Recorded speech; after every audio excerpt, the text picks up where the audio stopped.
vamos a dar inicio al conversatorio La Amazonía, el agua y el calentamiento global. Invitamos a los doctores Álvaro Pedraza y Fernando Franco para que hagan pues, la respectiva intervención. Muchas gracias.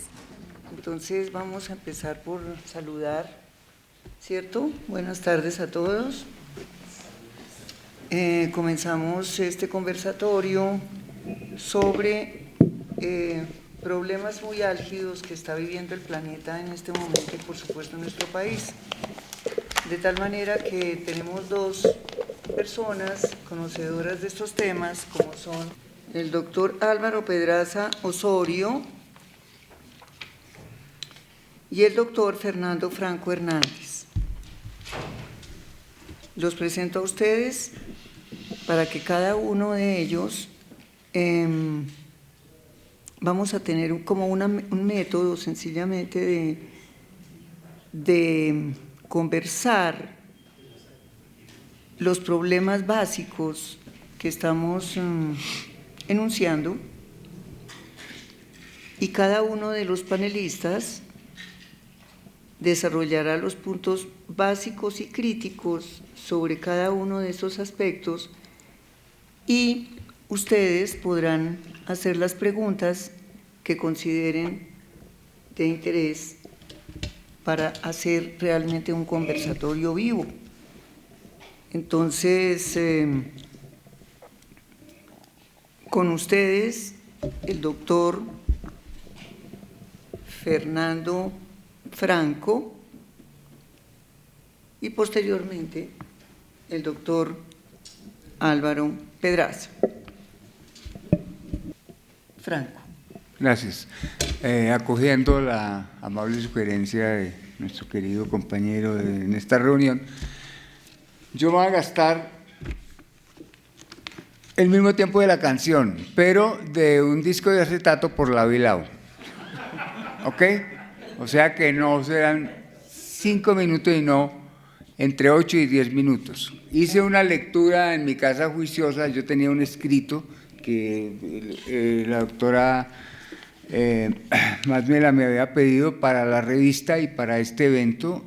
Cuando leí el escrito me gasté 17 minutos leyéndolo, pero entonces, si ustedes están de acuerdo, lo bajo a 10 y no lo leo todo, sino que leo algunas partes de… No, lo das en 2 partes o 3, dependiendo de cuando las personas se vayan interesando en la temática, entonces se complementan una serie de elementos. No, porque después me contraatacan sin haber leído la segunda parte, entonces quedo yo en desventaja frente a los oponentes. Bueno, esto que he dicho hasta aquí no cuenta, esto no cuenta en mi tiempo. Entonces, yo lo que quiero decir es que los temas sobre los que voy a hablar hoy, que es la conciencia de los humanos no ha comprendido el valor de las selvas amazónicas para la vida. Lo que yo voy a hablar es aplicable no solo al tema de los incendios forestales de la Amazonia el año pasado y que siguen en este año, sino que si cambiamos el lugar geográfico, lo que vamos a decir es aplicable a los pavorosos incendios forestales en Australia y el costo que en vida animal eso ha tenido. Hablan de cifras horrorosas. 1.000 millones de seres vivos, animales, murieron durante los incendios en Australia y con una superficie 2 veces más grande que el departamento de Quindío. Cosas como esas. Pero también se puede aplicar a los incendios forestales en Siberia, en Rusia. Y con mayor razón se puede aplicar a la tormenta muy femenina, pero muy violenta, la tormenta Gloria, en el Mediterráneo, con olas de 10 metros de altura, con el delta del Ebro totalmente destruido. El mar penetró 3 kilómetros adentro del delta del Ebro y devastó 10.000 hectáreas y van más o menos 15 muertos. Cambiémosle el lugar geográfico y lo que yo voy a decir aplica perfectamente para situaciones como las que les he descrito. Voy a leer un epígrafe que me gusta mucho, tomado del periódico Público, que es un periódico catalán virtual. Dice: lo que se esconde tras los incendios de la Amazonia es el mercado, amigo. Lo que se esconde tras los incendios de la Amazonia es el mercado, amigo.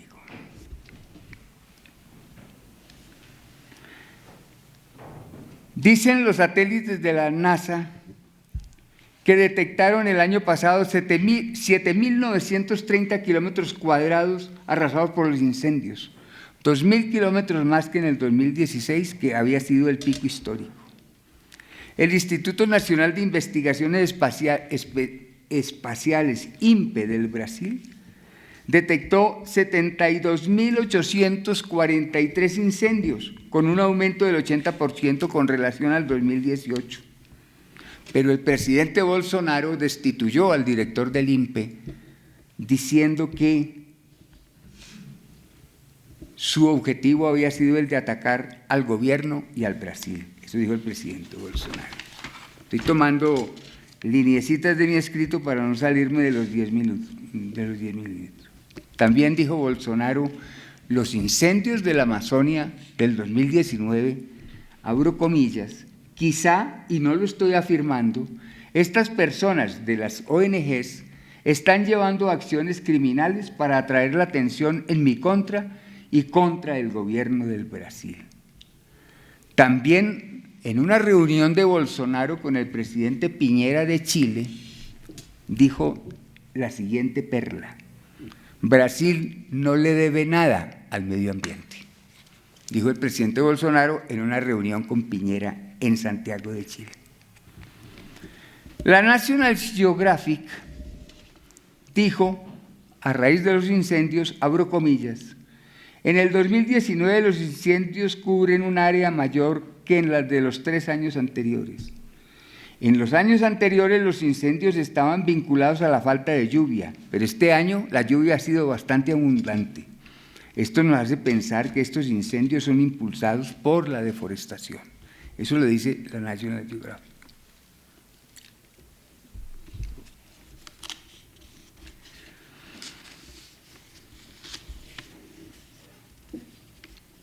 Frente a estos fenómenos y a la disputa de quién está causando los incendios, debemos aclarar que hay 2 tipos de incendios forestales en las selvas ecuatoriales. Unos que son espontáneos y otros que son provocados. Los provocados pueden afectar una porción muy grande de selva. Y hay otra categoría de provocados que son aquellos que se derivan de la tala de la selva para hacer praderas, o para sembrar soya, o para hacer cualquier otra actividad económica. Pues la mayor cantidad de incendios de la Amazonia brasileña el año pasado fueron incendios provocados en la categoría de la tala y quema de la selva para hacer praderas o adelantar cultivos. Sin embargo, los presidentes Temer y Bolsonaro, Temer fue el anterior presidente del Brasil, dijeron lo siguiente, muy coincidente es un argumento: la falta de explotación y la existencia de tierras de indios y de reservas naturales en la Amazonia, comillas, son un obstáculo para el desarrollo. Pero además, eliminaron el Ministerio del Ambiente del Brasil y las funciones se las pasaron al Ministerio de Agricultura en cabeza de una señora que es una de las terratenientes más grandes que existen en el Brasil. Y una entidad que se llama la FUNAI, la Fundación Nacional do Índio de Brasil, le quitaron gran parte de sus atribuciones. Pero Bolsonaro apenas se posesionó, declaró nulas 12 resoluciones que creaban nuevos territorios indígenas, nuevos resguardos indígenas.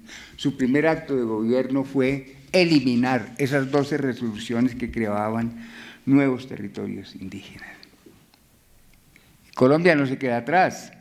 Colombia en el 2017 devastó 197.000 hectáreas de la Amazonia y en el 2018 219.000 hectáreas. Pero ¿dónde es esa deforestación? Principalmente en el piedemonte andino amazónico, que es donde está la mayor diversidad biológica, porque es la coincidencia de los biomas de los Andes, de los biomas de las laderas de los Andes y de los biomas de la planicie aluvial de la Amazonia. Y es allí, en territorios de Caquetá, y de Putumayo, pero también más arriba, en las zonas colindantes con la Serranía de la Macarena, donde se produce la mayor deforestación de los bosques amazónicos, con lo que eso implica en términos de la torrencialidad de los ríos que nacen arriba. Recordemos la tragedia de Mocoa de hace 3 años, para no hablar más sobre las implicaciones de esto.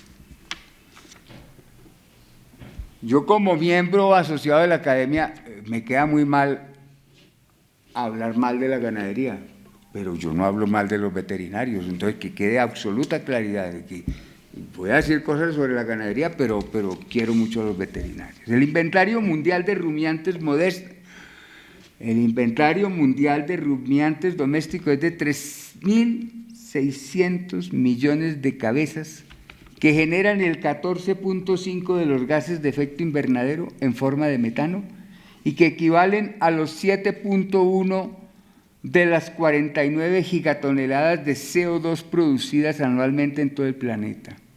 Adicionalmente, el consumo mundial de carne pasará de 229 millones de toneladas en el año 20 a 465 millones de toneladas en el año 50.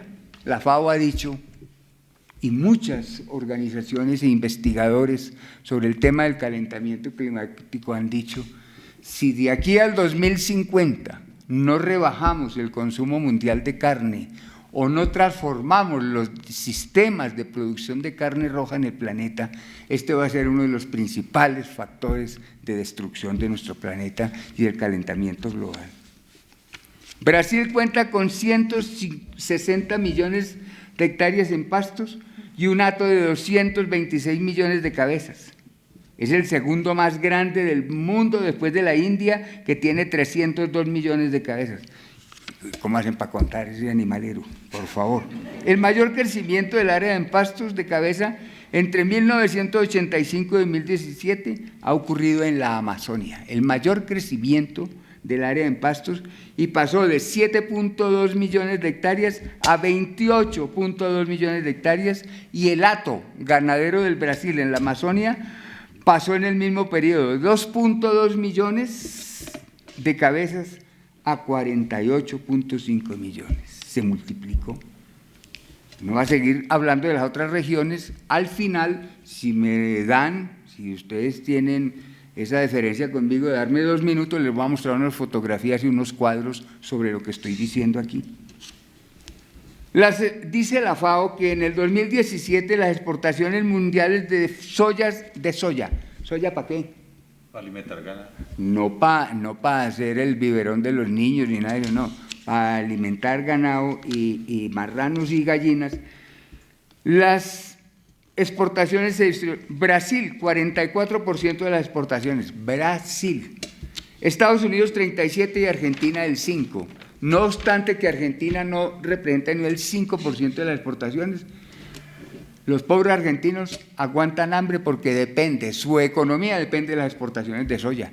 Es un país monocultivador de soya y un poquito de carne que exporta. ¿Quién compró toda esa soya? China, seguido de la Unión Europea. China recibió el 79% de las exportaciones brasileñas y el 50% de las norteamericanas. Las exportaciones brasileñas en 10 años crecieron el 287%. Por eso la FAO dice, comillas, la industria intensiva de la carne depende del monocultivo y de la agricultura intensiva de las materias primas. ¿Y dónde se producen, dónde están los potreros para las vacas en Brasil? Entre la Amazonia y el Cerrado, que son las grandes sabanas al sur de la Amazonia, y el Pantanal, que es un ecosistema muy frágil, ubicado entre el sur del Brasil y Bolivia. ¿Y dónde producen la soya para alimentar las vacas y los marranos y los pollos? Pues en la Amazonia y en el Cerrado. Entonces es sinérgico el proceso de destrucción de los ecosistemas, porque no solo está el granato para exportar carne. El primer exportador mundial de carne es Brasil, de carne bovina. Y el primer exportador mundial de soya es Brasil, por encima de Estados Unidos. ¿Y de dónde, de qué suelos, de qué ecosistemas sale? De la Amazonia y de las grandes sabanas del Cerrado. ¿Cuántos minutos me quedan? No, tranquilo. 17. Todo esto ocurre por una razón. La lógica del desarrollo capitalista en el mundo entero parte de la siguiente expresión: recurso que no se explota no existe. ¿Cuál ecología? ¿Cuál medio ambiente? El presidente Rafael Correa de Ecuador hace muchos años propuso que no se explotara el petróleo que estaba en su Amazonia, justo en la periferia de unos resguardos indígenas y unas reservas naturales, y le dijo al mundo entero: dennos una parte del equivalente del valor comercial de ese petróleo y garantizamos que no lo vamos a explotar. No se consiguió ni un solo dólar de compensación por los servicios ambientales que significaban no explotar el petróleo. Entonces, queridos amigos, recurso que no se explota no existe. Es la lógica del mercado, es la lógica del capitalismo. Por eso es que insignes personajes como Putin en Rusia, qué apellido más bien puesto, ¿no? Sí. Putin en Rusia, Trump en Estados Unidos, Bien puesto también. su derivado es trompada, Trump, Estados Unidos, y Bolsonaro en Brasil, son los máximos expositores del negacionismo del cambio climático en el planeta.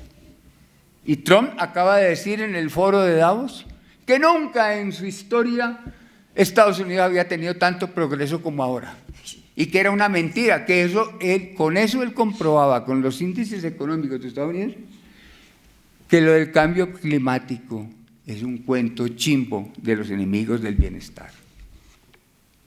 Del derroche, el bienestar.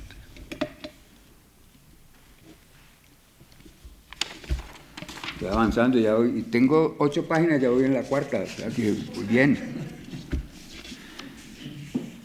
En 1985 había en Brasil 5.800.000 predios rurales, en el 92 se redujeron a 300 millones de predios rurales y en el 2017 a 2,5 millones de predios rurales, igualito que en todos los países americanos, la concentración de la propiedad rural. Para el 92 había 48.000 predios entre 1.000 y 10.000 hectáreas, dentro de los cuales 2.000 eran mayores de 10.000 hectáreas. Entre los dos representan apenas el 1.6% de todos los predios rurales del Brasil, pero su área era de 750 mil millones de hectáreas, mientras los predios rurales menores de 10 hectáreas representaban el 32% del área total, pero apenas 4 millones de hectáreas. Si ustedes ven la estructura de la propiedad rural en Colombia, en Ecuador, en Bolivia, en Argentina, van a ver un patrón exactamente igual. Cada vez menos campesinos, cada vez más terratenientes. Y hay una relación estricta y directa entre la condición de la concentración de la propiedad rural, la ganadería extensiva y la afectación dramática de los ecosistemas naturales permanentes o que quedan, como el caso de la Amazonia. El otro tema asociado con lo anterior es el tema del agua, porque no lo podemos dejar de un lado, el tema del agua. En el mundo, el 69% del agua dulce se destina a la agricultura, o sea, agricultura y ganadería, el 10% al uso doméstico y el 21% a la industria. De ese uso del agua para la agricultura es del 72% de Latinoamérica. La extracción mundial de agua por año es de 3.600 kilómetros cúbicos y el consumo per cápita de 580 metros cúbicos. El agua cubre el 70% de la superficie del planeta, pero solo el 2.5% es agua dulce, dividida en 1.8% los casquetes polares y que no está disponible, y un 0.7% equivalente a 10.7 millones de kilómetros cúbicos que se considera agua aprovechable. Y esa agua aprovechable, que es apenas el 0.7% de toda el agua del planeta, está concentrada en 10 países, dentro de los cuales está Colombia. ¡Bravo! Colombia. ¿No? Estamos dentro de los 10 más ricos en agua del planeta. Ya llegan los negociantes. Mientras tanto, un paréntesis, y si me paso 30 segundos me excusan, ustedes saben que hoy el recurso más valioso que se cotiza en las bolsas de valores no es el petróleo, es el agua.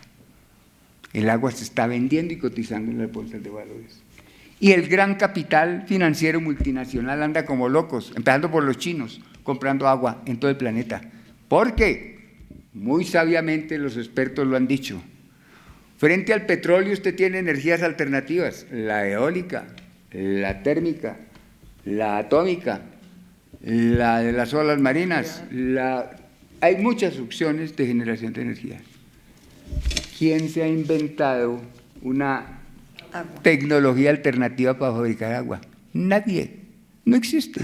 La única opción es la desalinización del agua del mar. Y Arabia Saudita se gasta el 25% del petróleo que produce desalinizando agua para darle agua potable a los musulmanes, con todas las secuelas de contaminación de las aguas servidas, ¿no? Con todas las secuelas de calentamiento que genera el proceso de destilación del agua del mar, etcétera, etcétera. Solamente el 1% del agua potable que se consume en el mundo, el 1% proviene de desalinización de aguas marinas, o sea que esa no es la alternativa, no. La alternativa es conservar el agua que queda.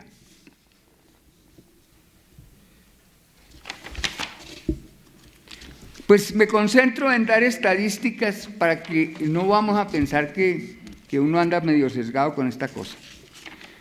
Voy a terminar con dos cositas. Lo que dijo Stephen Hawking, el gran astrofísico inglés, antes de morirse. Dijo esto en un documental, lo tomé de un documental de la BBC en el año 2017. Comillas, dijo Hawking. La especie humana tendrá que habitar otro planeta en los próximos 100 años si va a sobrevivir. 100 años. Mis bisnietos, ya hice la cuenta, mis bisnietos estarán vivos dentro de 100 años. Mis bisnietos. Y los de muchos de ustedes, dentro de 100 años. Les va a tocar comprar tiquete para Marte o para Venus. Ya se está comprando. ¿Ve? Ya lo están vendiendo. Yo estoy que me compro una finquita para Venus. No, pero poquita. Para sembrar aguacate, es más bueno que un berriondo. Eso lo dijo Hawkins en el 2017. Sí, claro. En 100 años a buscar para dónde irnos, porque esto aquí se volvió invisible. 40 dueños de la tierra. ¿Y por qué esta cantaleta de los incendios y de lo que significa en términos políticos y geopolíticos y geoestratégicos la conservación de la Amazonia? Leo este párrafo, con él termino y después supongo que nos darán otro tiempito, ¿sí o no? Sí, claro, después. Porque Primero hay que dejar que la gente la doctora diga qué es lo que pasa. más me tiró mi discurso, que era poderoso, pero bueno, miren esto, solo voy a decir esto. Si en Australia, en los incendios, dicen que murieron 1.000 millones de seres vivos, incluidos los insectos que murieron, y los 5.000 camellos que el gobierno mandó matar, que porque los camellos toman mucha agua. Pero vea, es que el que abre la boca sin saber, muere como el pescado, muere por la jeta. No se han acabado los incendios en Australia, están jodidos con las inundaciones. Bolas de granizo, pelotas de granizo del tamaño de una pelota de tenis, inundaciones por todo el país y las borrascas de cenizas de los incendios forestales contaminando toda la fuente de agua y matando todos los pescados. Póngame ese tropo en la uña. ¿Hay calentamiento global o no? ¿O es mentira de los ambientalistas? Un cuento chino. Termino diciendo lo siguiente. La cuenca del río Amazonas cubre una superficie de 7.4 millones de kilómetros cuadrados, pero sus selvas, la cuenca tiene 7.4, pero lo que es bosque, lo que es selva, son 5 millones y medio de kilómetros cuadrados, de los cuales el 20% ya han sido talados en los últimos 50 años. La Amazonia continental tiene 2.1 millones de kilómetros cuadrados en áreas protegidas y alberga y reproduce no solo la alberga, sino que reproduce el 20% del agua dulce del planeta. Su biodiversidad da cuenta del 25% de todas las especies vivas de la Tierra. 30.000 especies de plantas, 2.500 de peces, 1.500 de aves, 500 de mamíferos, 550 de reptiles y 2,5 millones de insectos. ¿Quién lo habrá contado? Lo voy a averiguar. A la par con su biodiversidad, la Amazonia presenta una enorme diversidad cultural y étnica. En ella habitan 3 millones de indígenas, repartidos en 420 pueblos y comunidades, 60 de los cuales viven en condiciones de aislamiento. Hablan 88 lenguas y 650 dialectos. A ellos sumémosle, en la Amazonia continental viven más o menos 60 millones de personas, de todos los países amazónicos. Pero de esos 60 millones de personas, el 62% viven en cascos urbanos. O sea que de los 60 millones, apenas 3 millones son indígenas. Los demás son o colonos, o habitantes citadinos, o los caboclos, que son los campesinos brasileños, o las comunidades negras cimarronas, que en Brasil se llaman los quilombolos, ¿no?, que desarrollaron a lo largo de la historia sus asentamientos en la selva amazónica. Ellos también son parte de los seres vivos que habitan la Amazonia, que están condenados a desaparecer si la Amazonia desaparece.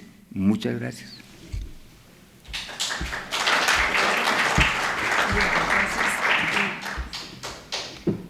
Está abierto el espacio para las preguntas que ustedes quieran hacer frente a este… No, pero ¿por qué no? No, bueno, no, pero era que teníamos, era para, porque es que vamos a tener muchas discusiones. Ah, bueno, listo.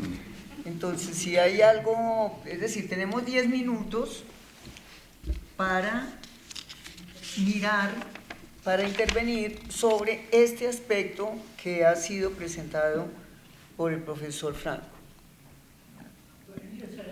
Un momento, por favor.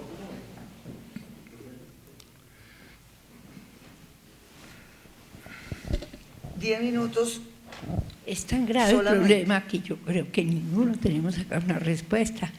¿Usted tiene alguna posible solución para que definitivamente yo, gracias a Dios, me muero mucho antes, pero yo sí estoy aterrada, mis bisnietos son nietos que van a sufrir mucho, estoy aterrada de que la gente joven en este momento quiera seguir teniendo hijos?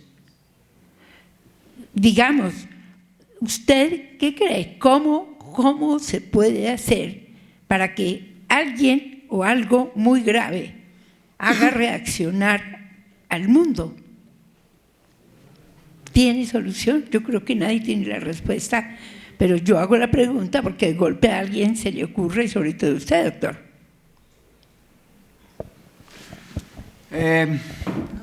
Sí, bueno, preguntas. Okay. Vamos a mirar preguntas. A ver, el problema no es que vayamos a dar respuestas, por supuesto, porque no tendríamos el problema definitivamente, sino realmente de cómo interpretamos estos datos y cómo vemos realmente esto, porque fíjense ustedes todas las teorías que hay. El profesor Franco nos cuenta lo que pues está y se sabe, que nomás 3 presidentes de las tierras, de las naciones, que se creen libres y que pueden hacer lo que quieren porque simplemente tienen el recurso, y un recurso que no se usa pues no existe. Fíjense esa frase maestra, ¿no? De tal manera que cualquier tecnología y cualquier forma de destrucción es válida en tanto y cuanto sea rentable. Entonces, si nosotros analizamos esta teoría fundamental del tipo de sistema capitalista en el cual vivimos, indudablemente lo que no es rentable no existe, ¿sí? Y todo debe producir y todo tiene que ser consumido. Esa es la teoría, esa es la filosofía que reina en todos los países y que todo millones de personas que viven la acatan o se sienten muy desgraciados por no consumir. ¿Sí? Entonces a eso es lo que le llaman bienestar, por ejemplo, al consumo, a la posibilidad de consumir, es bienestar, y los que no son los deprimidos. Entonces fíjense que sí, desde este punto de vista, cuando nosotros hablamos de que el agua es el único recurso, estoy hablando tal vez, pero es el único recurso que no, hasta ahora no ha tenido ninguna alternativa de crear o de reproducir de otros elementos de la naturaleza agua. Ya sabemos qué es lo que tenemos de agua, ¿cierto? Y que los polos, peor, pues cuando el agua de los polos se vaya a utilizar en algo es que se derrite prácticamente el globo, ¿no?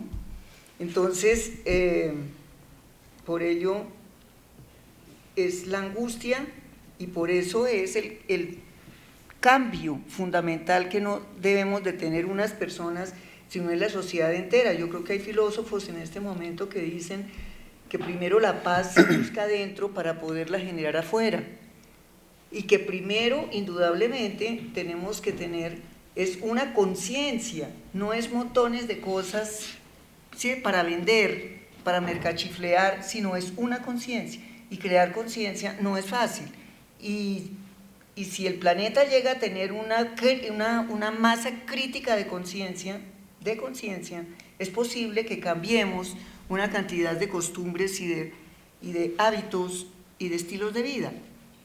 Pero ahí es donde el problema está, creo yo, metido dentro de un casco que no puede penetrar nada, porque todos los pensamientos de las personas siempre van a las necesidades o la utilización de recursos, ¿sí?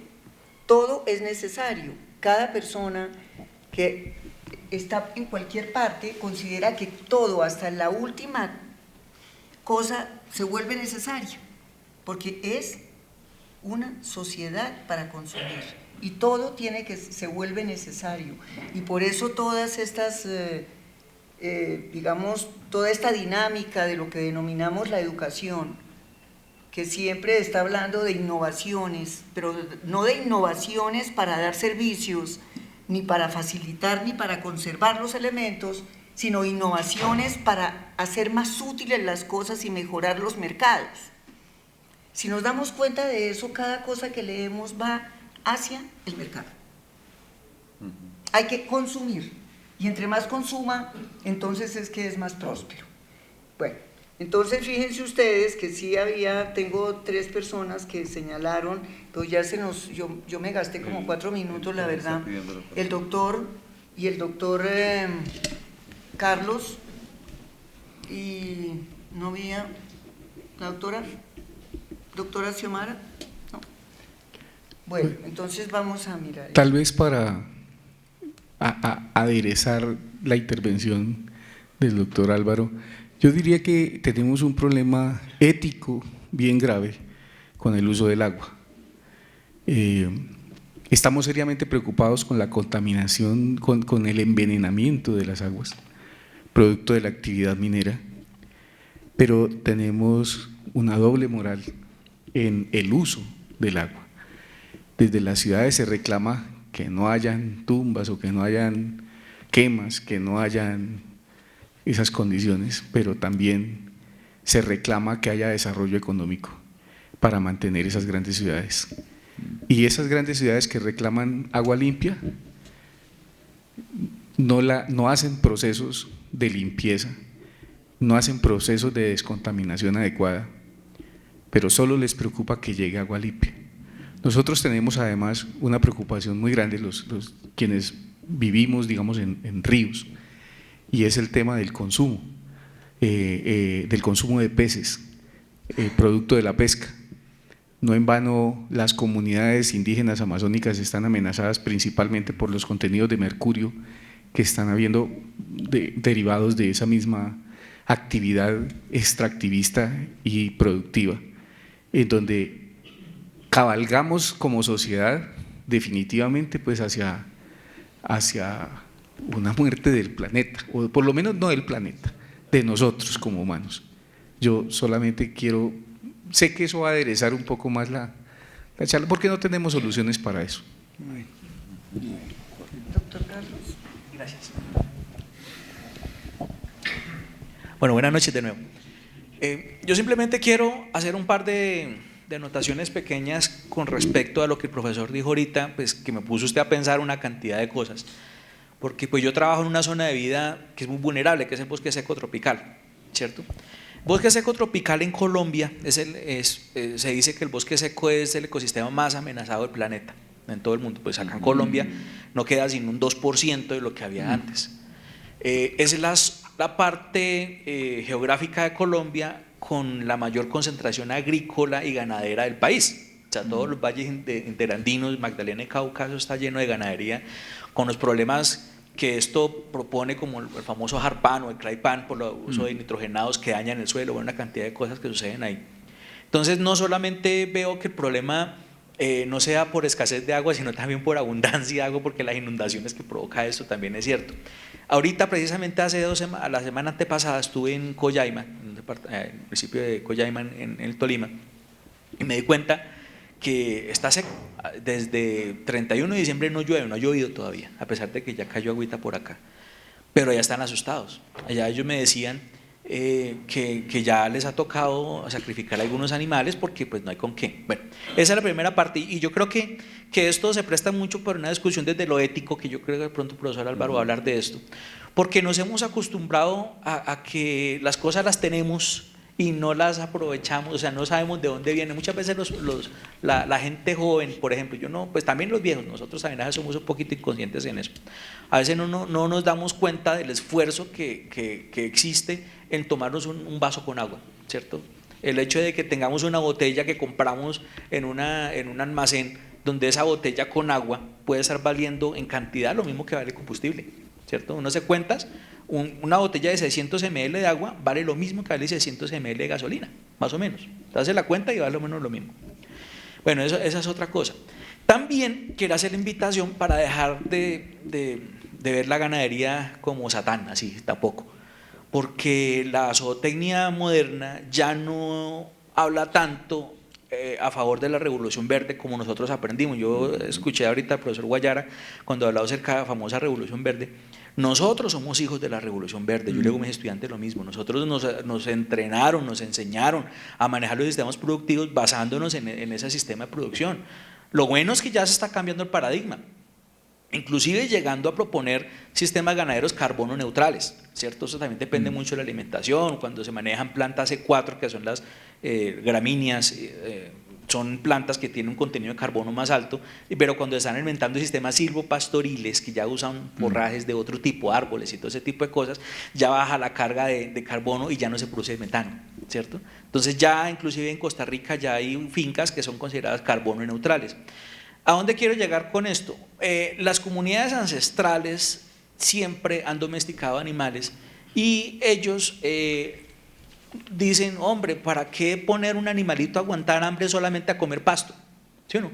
Eso dicen ellos, métalo al potrero, al rastrojo para que coma las famosas malezas, que no son malezas sino como buenesas, digo yo. Sí, las arbences son un aporte proteico y bueno, de una cantidad de cosas muy interesante, pero también el problema, yo creo que, como decía la doctora Lucía hace un ratico, se ve muy mediado el problema por el problema del consumo. Resulta que la FAO, no me acuerdo en qué año, sacó un libro que se llama Lockjaw Livestock, la larga sombra del ganado, donde decía que una persona adulta, un humano adulto, debería comer en términos proteicos 52 gramos de proteína animal al día. 52 gramos, ¿cuánto es? Más o menos el tamaño huevo, ¿no? Más o menos, ¿sí? Un gringo propone que nos sentemos a comer 10 veces esa cantidad en una sola sentada, ¿cierto? Porque la carne vende, la carne es costosa, la carne vale plata sacarla y hay mucha ganancia a partir de ahí. Entonces yo veo que el problema no es tanto de la parte productiva, sino también del consumo, que nos meten en una cuestión también bien interesante, ahí también viene lo ético, porque ¿a dónde queda de pronto como el sentido de que las cosas arraigadas son buenas o cómo no? Muchas veces nosotros vamos a una comunidad campesina o indígena y algunas veces yo he visto gente que menosprecia lo que ellos comen porque pues es comida de indios, ¿cierto? Entonces, y es una comida, pues no sé, a mí me gusta mucho por allá esas zonas porque uno come bien, o sea, uno no aguanta hambre en esos territorios. Pero entonces el problema está ahí, desde el manejo del recurso y cómo se podría de pronto optimizar de otra forma sin llegar a perjudicar. Yo creo que el análisis puede ser más desde la parte ética, porque la parte académica y científica ya está.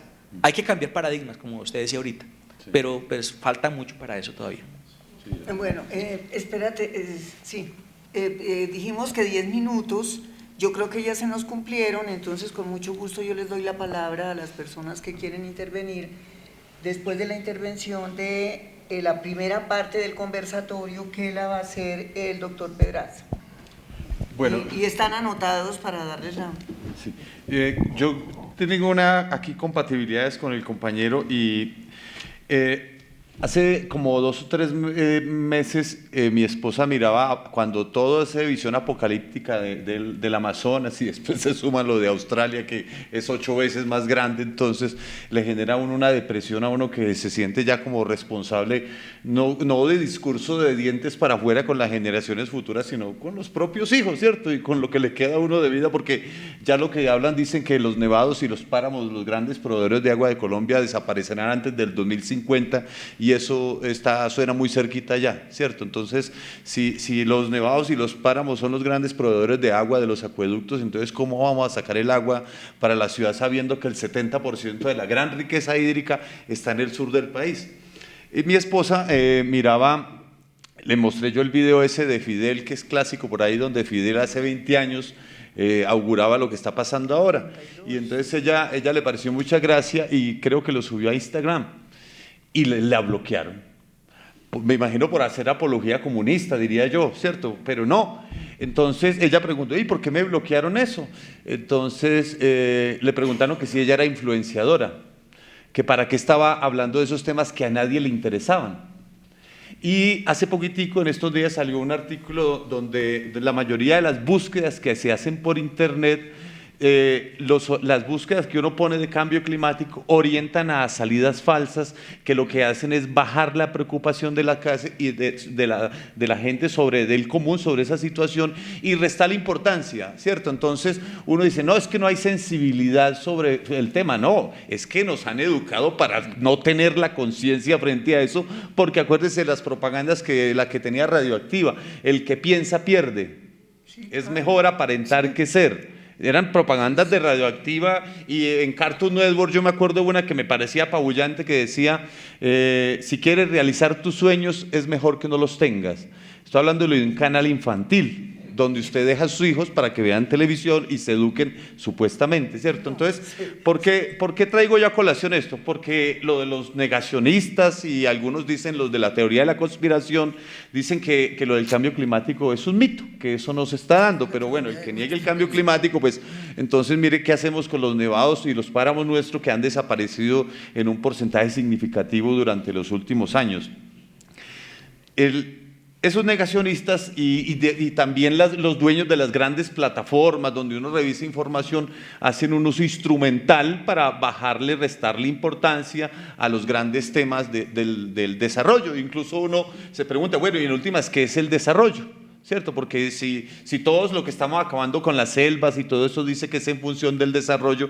Yo me acuerdo de un amigo haciendo una tesis para un postdoctorado hablando sobre el concepto de desarrollo y haciendo una lectura histórica del concepto de desarrollo como se ha entendido históricamente, ¿cierto? El desarrollo asociado al progreso de la ciencia y la tecnología, y nos desbordamos en los estudios del genoma humano y estamos súper avanzados, ¿cierto? Ahora con la Big Data y la inteligencia artificial, pues estamos súper volados en ese tema. Otro, asociar el desarrollo con el crecimiento, y a la economía le va muy bien y al capitalismo le va muy bien también que la plata cada vez se concentra en más pocas manos, y para mí fue un descubrimiento que lo hice sin referencias bibliográficas sino por conclusión propia, que el capital por su propia dinámica tiende a concentrarse, no a redistribuirse, ¿cierto? Entonces, cada vez durante los últimos 50 años la plata se ha venido concentrando en muy pocas manos y realmente ahí estamos llegando al tema de la sociedad de consumo, ¿cierto? Porque en últimas nosotros endiosamos la sociedad de consumo porque es una premisa básica de la sociedad capitalista. Y por ejemplo, un buen intelectual no podría usar la humanidad como causa de la problemática actual, porque detrás de ese argumento de decir que el problema tiene problemas de sobrepoblación, hay una actitud un poco fascista, porque ¿quién dijo que el ser humano era un problema? Realmente el problema son las pautas de consumo. Yo me acuerdo una vez que una persona me dijo, no, es que el problema es la sobrepoblación del planeta. Yo le dije, bueno, y según usted, ¿cuántos humanos sobran en el planeta? ¿Cierto? Porque entonces ya la segunda pregunta sería, bueno, ¿y usted por dónde empezaría a acabar con ellos? ¿Cierto? Y los de la teoría de la conspiración dicen efectivamente que no, la idea es reducir la población del mundo a un margen de 500 millones para que sea manejable la situación, ¿cierto? Entonces suena un poco problemática la situación, pero realmente yo creo que el problema de la sociedad capitalista termina siendo esas pautas de consumo que incorporamos en nuestra ética estrictamente antropocéntrica, que desconoce y ve la naturaleza como un instrumento proveedor de recursos y bienes transables, ¿cierto? Entonces la naturaleza no hace parte de mi parte, como decía por ahí un pintor, la naturaleza es mi segunda piel, no una proveedora de recursos, sino es mi segunda naturaleza, yo no puedo vivir sin ella, ¿cierto? Entonces es importante mirar que tenemos que problematizar la concepción normal de desarrollo, que lo entiende como crecimiento, como progreso, y cuestionar también esa ética antropocéntrica que pareciera la de la antigüedad del hombre es la medida de todas las cosas, cuando ahorita han habido avances en temas de aspectos biocéntricos, y ahora la Corte Constitucional nuestra viene hablando de la perspectiva ecocéntrica. Entonces ya, digamos, hemos ido, digamos, buscando como trascender la Corte. Dicen que la Corte se ha tomado atribuciones más allá, porque eso lo debería hacer el Congreso, ¿cierto? Pero como el Congreso no legisla, la Corte está sugiriéndole, mire, la perspectiva antropocéntrica no nos ha dado respuesta y mire cómo tenemos el planeta, la perspectiva biocéntrica se ha quedado corta y esta es una perspectiva que, digamos, ha tenido acogida en el mundo, se ha adoptado la perspectiva ecocéntrica. Entonces yo creería que para hablar de cambio climático habría que desnudar a los negacionistas, ¿cierto? O a los que minimizan esa problemática, porque de una u otra manera no es que esté en entredicho la sobrevivencia de las generaciones futuras, sino de la integridad del planeta mismo, porque hemos desaparecido cientos de especies y pareciera que fuera como sumar cómo se van desapareciendo sin que la indignación se traduzca en una acción contundente sobre la problemática que estamos viviendo. Eso solamente como para introducir la reflexión. Yo voy a leer 4 parrafitos acá. Me preguntaban estos días, ¿cuánta agua se requiere para producir 1 kilo de carne? La pregunta de sentido común. Entonces busqué, le cacharrié por ahí buscando y encontraba como 15.000 litros. Era una cifra que encontraba por ahí en internet y después preguntaba yo, bueno, ¿y cuánta agua necesita un ser humano? Entonces me voy a la fuente de la Organización Mundial de la Salud y palabras más, palabras menos, con lo que yo produzco en kilo de carne, yo tengo agua mínima para 5 meses, una persona.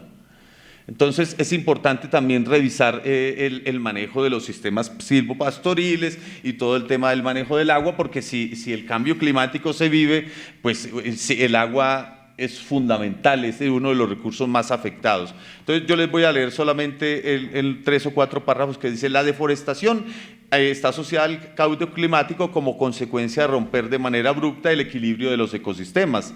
La deforestación en Colombia tiene causas por todos conocidas de vieja data: la expansión insostenible de la ganadería y los cultivos de palma. Usted sabe que en el sur del país y en general en el país está ahí ese es un matrimonio medio perverso y lo han denunciado, ya está en redes sociales, se circulan videos hablando de esos dos, ¿cierto? La ganadería insostenible por la ampliación de la frontera agrícola, que ya desde el gobierno Santos se estableció digamos, hasta dónde supuestamente se debería permitir, pero igual, como eso es un proceso ilegal, entonces tumbe monte para sembrar pasto, para digamos, después apropiarse esa tierra. La expansión insostenible de la ganadería, el cultivo del palma, así como la explotación ilegal de la madera, los cultivos de uso lícito y la minería ilegal dejan su huella destructora sobre ecosistemas imposibles de recuperar, algunos dicen por más de 300 años, ¿cierto? Lo que el hombre destruye en 40 o 50 años a la naturaleza se puede tomar siglos reponerlo.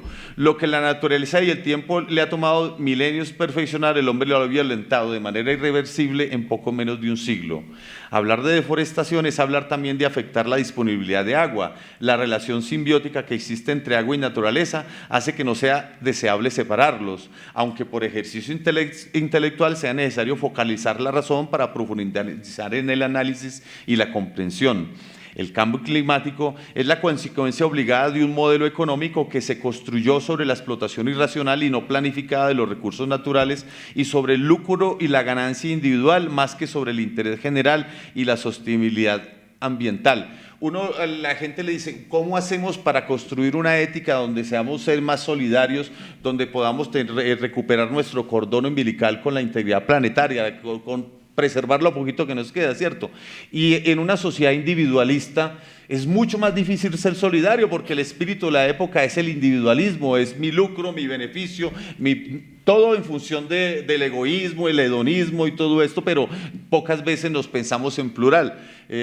Cuando un ser humano empieza a pensarse en plural, casi que ha evolucionado como ser humano, ha adquirido un grado de madurez superior. El cambio climático es una realidad, un paradigma emergente que, así lo digan los negacionistas y los conspiretas, como llaman algunos, debe exhortarnos a repensar en la planeación del territorio y el acceso a agua como patrones orientadores de los nuevos desarrollos urbanísticos. La planeación urbana y rural debe hacerse desde una perspectiva de disponibilidad de agua que potencia o limita de manera responsable y sostenible el acceso a este líquido vital. Pocas ciudades colombianas fueran técnicamente diseñadas y planificadas para ser habitables. Hoy, según datos de la Defensoría del Pueblo, actualmente, si proyectémonos a 20 o 30 años, el 89% de los municipios del país y más de la mitad de la población del total del país afronta problemas de abastecimiento de agua. Racionalizar los consumos de agua en los procesos agroindustriales y generar cultura ciudadana de uso responsable del preciado líquido debe ser una prioridad nacional. La producción agraria es la que realiza la mayor demanda de agua en sus procesos. Según Naciones Unidas, la demanda global de agua potable sobrepasará el suministro en un 40% para el 2030. La demanda mundial de agua se incrementará hasta en un 55% antes del 2050. Gracias a una combinación de factores como el cambio climático, la acción humana y el crecimiento demográfico. No olvidemos que la agricultura representa gran parte de ese consumo de agua dulce, siendo los principales cultivos del arroz, trigo y el algodón. Los que saben un poquitico, cuando uno mira, yo miraba, por ejemplo, el cáñamo industrial, el cultivo de cáñamo, y ahora que hay un boom de cannabis medicinal en Colombia, hay 386 licencias por ahí, hay una cosa que la gente no le ha parado, es el cáñamo industrial. El cáñamo industrial demanda menos agua, menos fungicidas, ¿cierto?, menos abonos, y usted puede sustituir el algodón con tela de mejor calidad, usted puede reemplazar el asbesto, cemento para los frenos de los carros o para los tanques que ahorita que albergamos el agua, ¿cierto?, que son productos demostrados ya cancerígenos. Entonces, la misma naturaleza nos puede enseñar cuál es el camino. Eso es como cuando uno no le hace caso a las señales del cuerpo, que yo tomo un lácteo y me inflamo del abdomen, o tomo café y me da dolor de cabeza, y yo le veo que eso era lo que está pasando cuando uno no le hace caso a las señales del cuerpo. Si retomamos la analogía del pintor que dice que la tierra es nuestra segunda piel, pues los calores, todo esto que nos está mostrando nos está afectando, y ella misma, la naturaleza, nos guía hacia lo que debe ser la respuesta. Pero la soberbia antropocéntrica, precisamente ese afán de lucro, ese espíritu del sistema capitalista en el que vivimos, es el que pone en entredicho las voluntades de todos, porque así uno diga, no, es que minimizando el impacto del cambio climático, uno lo que está haciendo es siendo irresponsable. totalmente irresponsable, porque los grandes cambios empiezan con pequeñas transformaciones. Yo decía, si producir 1 kilo de carne tanta agua, yo al menos voy a empezar a reducir mi consumo de carne, ¿cierto? Pues, ¿por qué? Porque es importante empezar a ver cuál es tu huella de carbono, ¿cierto? Cuáles las emisiones que yo genero o fomento para poder empezar a hacer, digamos, un uso responsable de los recursos. Siempre me parece que el cambio climático hay que leerlo asociado a los procesos de deforestación. Ya sabemos que el gran contaminador, como nos han dicho de la industria, los fósiles, eso es lo que nos han dicho, pero cuando uno compara con las emisiones del ganado, la cosa se pone problemática, tanto que hay muchos teóricos que dicen que impacta más el ganado que los mismos vehículos. Ahora hay una transición hacia energías limpias, pero yo creo que es una transición que se ha demorado y no ve uno consenso entre los países del mundo para acoger rápidamente ese cambio que requiere las baterías de litio, cambiar las pautas de consumo. Esa es la parte que uno no ve. Entonces, la visión un poco apocalíptica de la realidad es que yo creo que para uno ser científico uno tiene que tener un buen diagnóstico, ¿cierto? Si uno, yo me reivindico el papel de la ciencia, así la ministra ya ha dicho que el método científico no tiene una verdad absoluta, pero es un punto de partida necesario, ¿cierto? Uno puede quitarle bondades a la ciencia, pero una persona en el siglo XXI que desconozca la ciencia y la historia para cualquier argumentación, me parece que está como la propaganda de Ovienda, en el lugar equivocado. Uno tiene que tener los ojos puestos hacia atrás, o sea, hacia la historia, y pararse mínimamente la ciencia para poder llegar, no hacer conjeturas, como diría Karl Popper, sino llevar a acercarse un poquitico a un conocimiento que tenga una base de objetividad, sin desconocer los saberes ancestrales, los conocimientos alterados de conciencia, pero me parece que la ciencia nos brinda unas gafas para leer la realidad, y el momento actual demanda un análisis muy objetivo, porque si no, no vamos a hacer los cambios que requiere, que parece que fueran a llegar tarde, parece que fueran por la situación que estamos viviendo. No me voy a extender más. Muy bien. Bueno. Está abierto el... Sí, señora. Va la doctora Rosa, luego el doctor Elmer Escobar, luego el profesor Luis Gómez. Bien, Alvarito decía de una doble moral, y yo sí creo que incluso los que estamos aquí tenemos una doble moral. Incluso a veces los que hablamos de cambio climático, los que hablamos de la sostenibilidad, de la sustentabilidad, los que hablamos del respeto entre humanos, de la ética, tenemos una doble moral. Cuando empecé a trabajar hace mucho, más de 30 años ya, llegué al sitio de la Macarena y lo que vi no fue una deforestación por el ganado, sino por plantas y cultivos ilícitos. Entonces, hay que también tener en cuenta ese otro factor. Una doble moral en el sentido de que hablamos de países desarrollados y que son ellos los que lideran procesos, sin embargo, extendemos la mano para que los dineros que entren para el desarrollo, incluso para estas investigaciones, provengan de allá. Entonces, es una doble moral porque señalamos pero recibimos.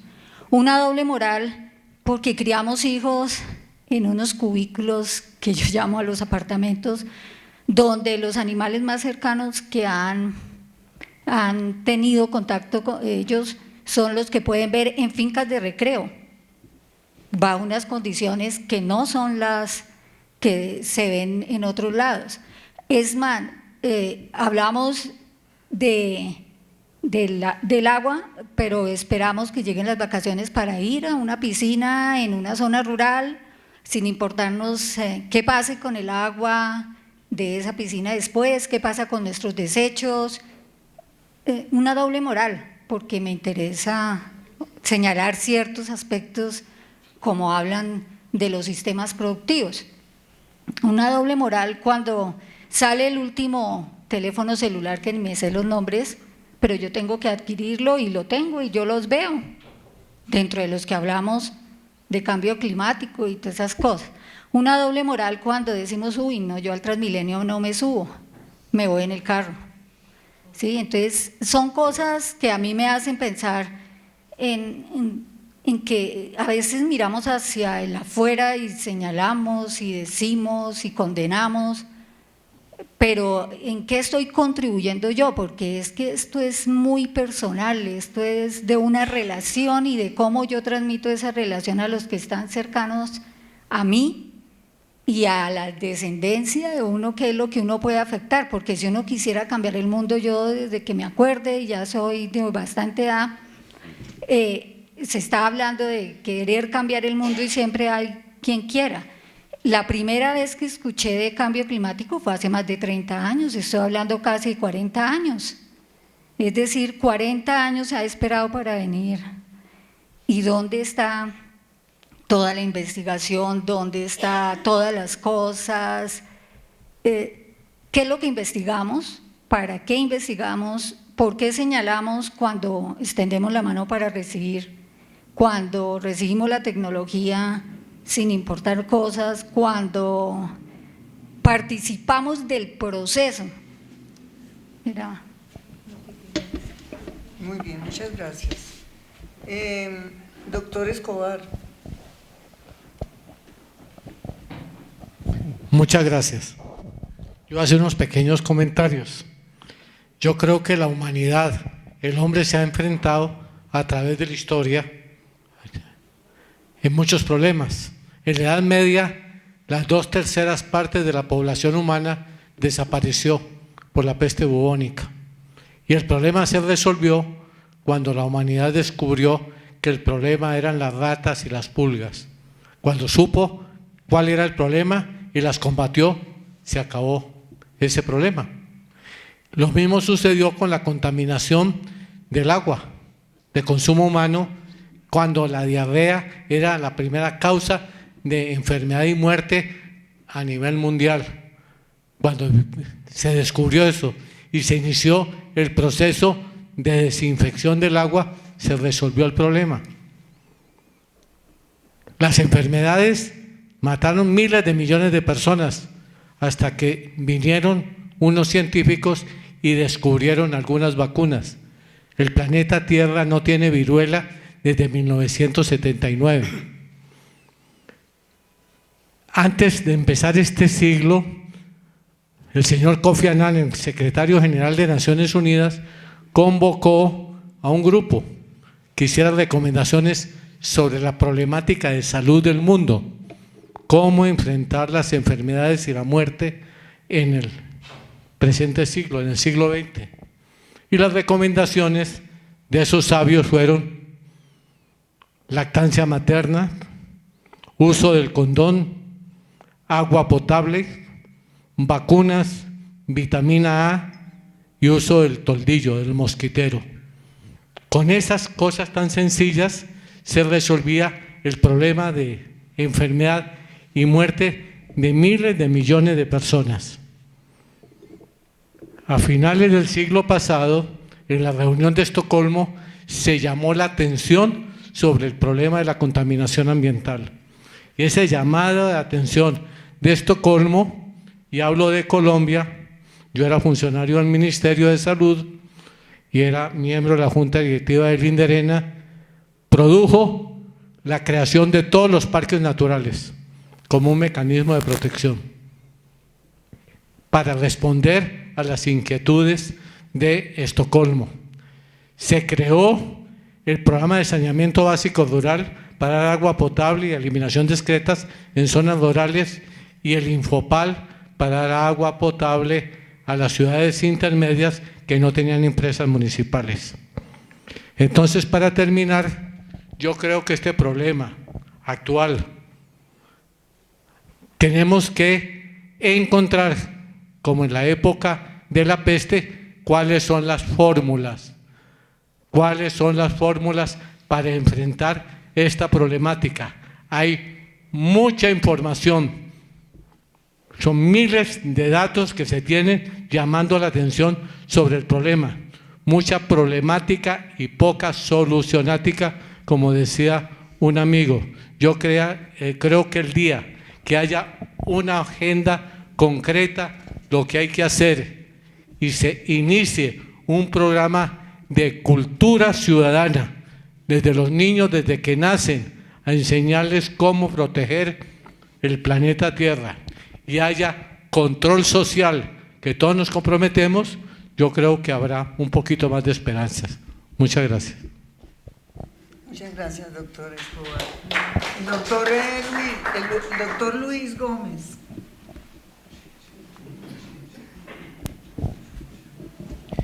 Bueno, yo quería hacer, no sé si 2 preguntas o apuntes, pues simplemente como para dejar sobre el tapete, porque me los he preguntado a raíz de lo que se estaba hablando de los incendios del Amazonas, ya que se relacionó pues también Bolsonaro, Trump, y por un lado el cuento de la urbanización, que también se tocó, o sea, se ha hablado de hacer vías ahí, que unan, no sé, el Amazonas con el océano y eso, las implicaciones que eso puede tener, y urbanización también, o sea, concentración de la población, no tanto aumento de la población, sino concentración, que es algo como para discutir.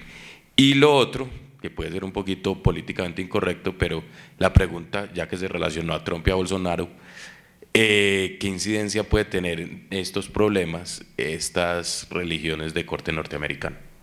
Evangélicas que llaman, otros llaman neopentecostalistas, pero pues las de garaje con silla rimas, pues, ¿qué influencia puedan tener o qué impacto puedan tener en esto? Porque son decisiones que nos van a afectar pues a ya toda la humanidad. Muchas gracias.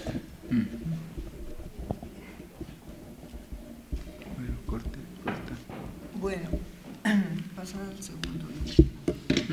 Bueno, entonces yo quería aquí hacer, pues antes de que se trasnoche mi comentario relacionado con los incendios, en días pasados nuestra colega Livia Guzmán tiene hijas que viven en Australia y nos comentaba, porque ella estuvo en un año sabático viviendo en Australia para acompañar a sus hijas en ese momento, y gracias, nos comentaba lo que eran las prácticas comunes y corrientes de los australianos, ¿no? Que es muy parecido a, tal vez aquí en alguna ocasión, no, los colonos también lo hacen, eran las quemas y quemas y quemas. Allá en Australia parece que el común denominador del ambiente es el humo de las quemas que se hacen por todas partes. Y la segunda, es decir, el cuestionamiento era, esas quemas eran, ustedes saben que Australia es supremamente árido, ¿no? Y la poca vegetación que hay, o la vegetación que tiene, es de coníferas. Entonces esas de las coníferas tienen aceite, entonces al impulsar las quemas, entonces era peor todo este problema también del ambiente, ¿no? De productos. Pero para completar la cosa hay una norma que dice que no se puede edificar en sitios donde haya árboles. Entonces volvemos al poder de la urbanización, del cuento de la exagerada, como es tan útil y como da tanta plata, puedes edificar, ¿no? Entonces la gente arranca los árboles para decir, aquí no hay árboles, o sea, podemos edificar, podemos tener vivienda, podemos hacer consorcios, podemos, etcétera, etcétera. Es decir, esos 2 elementos parece que están fraccionando de una manera impresionante todos los ecosistemas australianos. Era el comentario que les iba a dar. Ahora tendrá la palabra el profesor Franco. El profesor Franco va a tomar la palabra. Gracias. Yo creo que ya todos estamos cansados. Es hora pienso yo, de llegar a un punto final de esta discusión. Yo no voy a hacer referencia a las preguntas en particular, sino que voy a tratar de englobar las inquietudes que ustedes han planteado con algunas afirmaciones que pueden considerarse tremendistas, pero que son una confirmación de la realidad actual del planeta. Quienes sean asiduos a la lectura de informaciones catastróficas como yo, se darán cuenta que ayer, hace un par de días, la prensa mundial publicó un dato muy interesante. Las 2.000 personas más ricas del planeta, 2.000 personas más ricas del planeta, tienen más plata que los 4.500 millones de terrícolas más pobres. Como dicen los paisas, póngame ese trompo en la uña. Las 2.000 personas más ricas del planeta tienen más plata que 4.500 millones de terrícolas. Me lleva a lo segundo que quiero plantear. El problema para cambiar el estado actual de cosas en el mundo en que vivimos, totalmente condicionado por referentes falsos de bienestar, alimentados por los medios masivos de comunicación, por la diferenciación de productos, en donde, cuando yo era niño, el detergente que vendían en las tiendas, porque no había supermercados, era el límpido.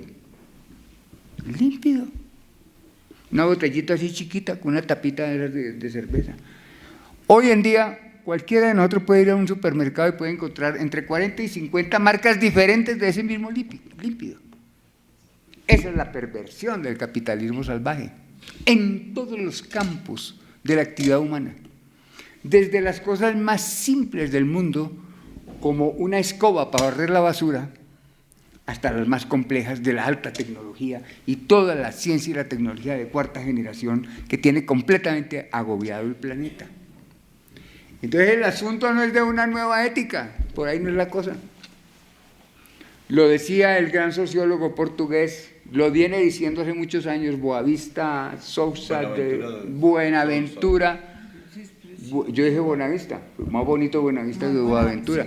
Boaventura Sousa de Dos Santos, la única alternativa es que la sociedad global se organice, que los sectores democráticos, la gente sensible se organice y se plantee una nueva versión humana de lo que el camarada Trotsky llamaba hace muchos años, cuando la revolución bolchevique, una nueva revolución mundial, pero que no puede ser la revolución en Colombia, no es el problema ambiental en Colombia, es el problema ambiental del planeta, una sociedad organizada, y por una razón, no es un problema de una nueva ética o de una doble moral, mi querida Rosita, no.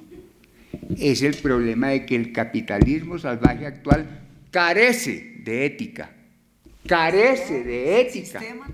Cuando el consumismo y el capitalismo salvaje condena a la sociedad a que los anaqueles de un supermercado están atiborrados de no son más de 20 o 30 productos, pero que por la diferenciación y la competencia del mercado se convierten en miles de productos que hacen lo mismo, pero que los medios de comunicación condicionan la cabecita y la voluntad de la doctora Másmela, porque ella dice, es mejor el Clorox con vigor 4D, ¿no?, que el Rimax no sé qué joda 3D o HJK, cualquier cosa le ponen, que lo digan las mujeres con el problema de la diferenciación del producto para el embellecimiento de las mujeres. El más horroroso ejemplo, pero es un ejemplo doloroso y único, el tema de las toallas higiénicas, por ejemplo, o el tema de los champús y las cosas para el pelo. Hombre, ¿cómo puede ser más la contaminación anexa a ese consumismo salvaje? ¿Qué esperanza tiene para el planeta si no hay una nueva revolución mundial que cambie esas cosas? Y eso tiene que pasar. Con esto termino. Me van a chiflar, pero no me importa. Hay que desarrollar nuevos referentes de aquí en adelante de lo que se entiende por capitalismo, porque con el capitalismo actual, que está en vías de extinción, pero las vías de extinción del capitalismo actual pasan por la extinción del planeta. Es que para allá es para donde vamos. Si no cambiamos los referentes de acumulación de riqueza, de distribución de la riqueza, de la democratización del bienestar a los 6.500 millones de terrícolas, no estamos en nada. ¿Cuál ética? El capitalismo salvaje carece de ética y nosotros somos simples objetos de la acumulación y de la supervivencia de ese capitalismo salvaje. 2.000 personas tienen más riqueza que 4.500 millones de los terrícolas más pobres. Eso lo dice todo. Muchas gracias. Muchísimas gracias a ustedes, al doctor Franco, al doctor Pedraza, a todos los que han contribuido con esta discusión. Y la verdad es que tenemos que siempre tener esperanzas, no perder la esperanza. Y yo creo que lo que hemos notado acá, casi todos, es que afortunadamente hemos visto que la juventud sí ha reaccionado frente a los grandes problemas que tenemos, que eso lo hayan distorsionado de alguna manera, pero creo que una de las esperanzas de cambio que debemos de tener en cuenta son todas las formas de expresión, sobre todo de la juventud, que han tenido con todos los problemas y con los… Probablemente no sean unos expertos estas masas de jóvenes, pero realmente es una forma de despertar y es una forma de saber que sí podemos trabajar con una juventud ejemplar. Muchas gracias.